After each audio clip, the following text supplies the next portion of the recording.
గణేశుని జననం. శ్రీ గణేశుడు దేవీ పార్వతి, మహాదేవుడు శివుడి పుత్రుడు.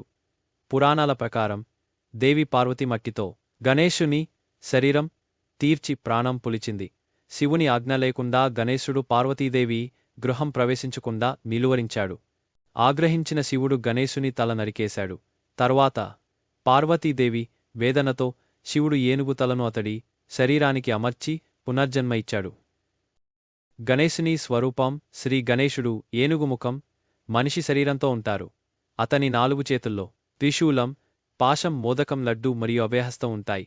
గణేశుని వాహనం చిన్న ఎలుక. గణేశుని ప్రాముఖ్యత విజ్ఞానానికి చిహ్నం. గణేశుడు శ్రద్ధ, జ్ఞానానికి చిహ్నం. విద్యార్థులు విద్యార్జన ప్రారంభించే ముందు అతనిని ప్రార్థిస్తారు. విఘ్న నివారకుడు. శుభకార్యాలు మొదలయ్యే ముందు గణపతిని పూజించడం ద్వారా అన్ని విఘ్నాలను తొలగిస్తారని నమ్మకం.